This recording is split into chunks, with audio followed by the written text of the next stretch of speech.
আসসালামু আলাইকুম, সবাই কেমন আছেন? আমি আলহামদুলিল্লাহ ভালো আছি। আজকে চলে এলাম এক ভুতুরে বাড়িতে। শহরের মাঝখানে এমন ভুতুরে বাড়ি, আমি তো একদম অবাক হয়ে গিয়েছিলাম। এই যে দেখেন, জঙ্গলের মাঝখানে এত ভয় লাগছিল, কি পরিমাণ যে ভয়ে ছিলাম।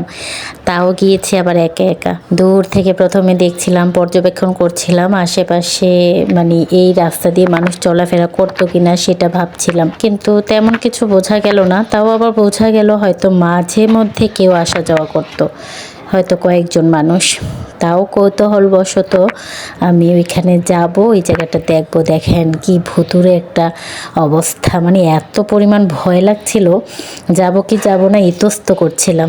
তারপরও এটা মানে আমার যেহেতু কৌতূহল হয়েছে এটা দেখার, এটা সম্পর্কে জানার, তারপরও সেখানে যাওয়ার একটা তীব্র ইচ্ছে নিয়ে আমি আস্তে আস্তে এগিয়ে গেলাম। আর কি পরিমাণ যে মশা ছিল এখানে, মনে হচ্ছিল কিছু ভূত এখানে মানে যা খায় মানুষ বা পশু পাখি যায় খায়, তার অবশিষ্ট যা থাকে তা যেন ওই মশাগুলো খায়। এত পরিমাণ মশা ছিল, আর আমি তো পুরো পেকিং হয়ে গিয়েছি, তাই মশা আমাকে খুঁজেই পাচ্ছিল না কোন দিক দিয়ে খাবে। মশা আমার চোখের উপর বসছিল, মানে আমার চোখগুলো ছাড়া তার কিছুই দেখা যাচ্ছে না, তাই মশাগুলো আমাকে শুধু খুঁজছে কোন দিক দিয়ে খাবে। আর আমি এদিক দিয়ে ভয়ে আতঙ্কে পুরোটা বাড়ি দেখেন কি একটা অবস্থা। এটা মনে হয় মানে কয়েকশো বছর আগের তো হবেই। ইট পাথর, যেন পাথর না, এখানে ইটগুলো যেন মানে একদম ক্ষয় হয়ে গিয়েছে, কেমন যে এদিক দিয়ে যেন ধসে পড়বে এমন একটা অবস্থা পিছনের জায়গাটা। আর প্রত্যেকটা গাছপালা, এখানে মানুষ থাকলে তো এমন থাকার কথা না, মানে গাছপালা ডালপালাগুলো একদম শুকনো হয়ে চারিদিকে ছড়িয়ে ছিটিয়ে আছে। মানে কি একটা অবস্থা যে এই জায়গাটায়। শুধু ভাবছিলাম এই বাড়িটাও এক সময় বাড়ি ছিল, কোনো না কোনো মানুষ এখানে থাকতো, মানুষের পরিবার থাকতো, কোলাহল ছিল। এই পুরো বাড়িটা জুড়ে হয়তো এক সময় অনেক মানুষের সমারোহ ছিল, কিন্তু এখন কিছুই নেই। এই যে দেখেন, এখানে অনেক কাঠ বাঁশ, মানে পুরনো ফার্নিচারের কিছু অবশিষ্ট অংশ এখানে পড়ে আছে। উপরে এটা দোতলা, দেখেন উপরে দেখা যাচ্ছে যেন জালি দিয়ে বেড়া দেওয়া আছে। এখানে একটা ওয়ার্ড্রপের ড্রয়ার দেখলাম, মানে যারা এখানে থাকতো তাদের ফার্নিচারগুলো পর্যন্ত এত পরিমাণ নষ্ট হয়েছে, সেগুলো বাহিরে পড়ে আছে। আর এখানে এই বাড়িটার প্রত্যেকটা দরজা জানালা কাঠের ছিল, যার কারণে পুরোটা মানে পুরো দরজা জানালাগুলো নষ্ট হয়ে গিয়েছে।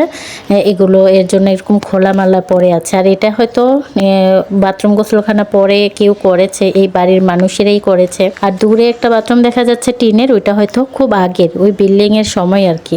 আর উপরে দেখেন বড় টাঙ্কিও দেখা যাচ্ছে, এই বাথরুম গোসলখানার মোটর ফিট করা আছে এখানে।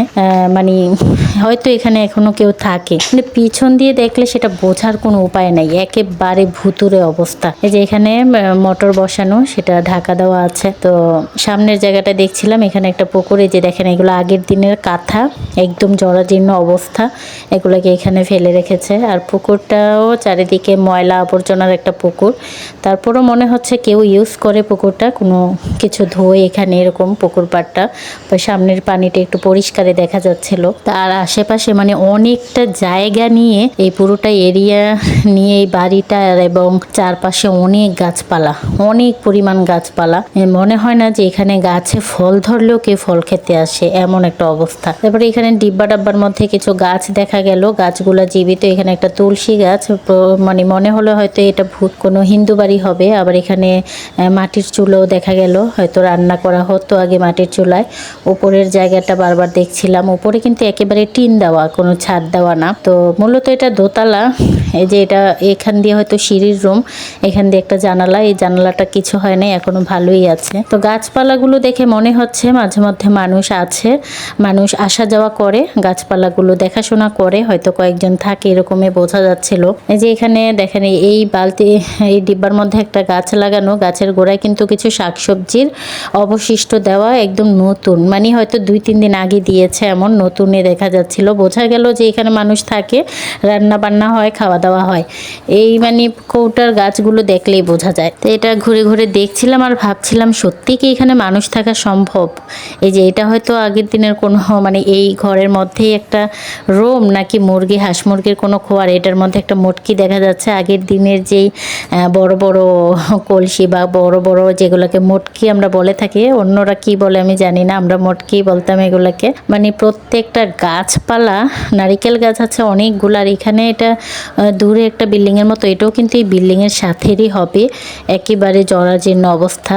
আমার মানে ভিতরে যাওয়ার খুব ইচ্ছে হচ্ছিল, আবার ভয়ও লাগছিল। একেবারে আমি একা, মানে এত পরিমাণ ভয় লাগছিল। পুরোটা এরিয়া যেন একেবারে শূন্য, একটা মানুষ নেই। তখন প্রায় সকাল 7টার মতো বাজে, 7টার উপরে বাজে। তো সেই মুহূর্তে গিয়েছিলাম, যদি সন্ধ্যার দিকে যেতাম তাহলে হয়তো এখানে হার্ট অ্যাটাক করে পড়ে থাকতাম, এমন একটা ভুতুরে অবস্থা। যাদের হার্ট দুর্বল তারা দয়া করে ভিডিওটা দেখবেন না, পুরোটা বিল্ডিং একেবারে ভুতুরে অবস্থা। এখানে নাকি মানুষ থাকে, দুই একজন নাকি মাঝে মধ্যে থাকে এসে, সেটা শুনে অবাক লাগলো যে যাদের বাড়ি তারা এখানে থাকে না, অন্য কোথাও ভাড়া থাকে। মাঝে মধ্যে নাকি দুইটা মেয়ে এসে থাকে এমন শুনেছি আমি। তো যাই হোক, এই পুরোটা এরিয়া দেখলাম ভালোভাবে, ভালোই লাগলো, সুন্দর লাগলো। কিন্তু আরও ভালো লাগতো যদি ভিতরে গিয়ে দেখতে পেতাম। আপনারা যদি চান অবশ্যই আমি ভিতরে জায়গাটা একদিন ভিডিও করে দেখাবো, আপনাদের যদি সম্মতি পাই। সবাই ভালো থাকবেন, সুস্থ থাকবেন, আল্লাহ হাফেজ। আর আপনাদের যদি ইচ্ছে থাকে অবশ্যই আপনাদের ইচ্ছাটা জানাবেন আমাকে, এই বাড়িটা দেখার ইচ্ছে যদি থাকে।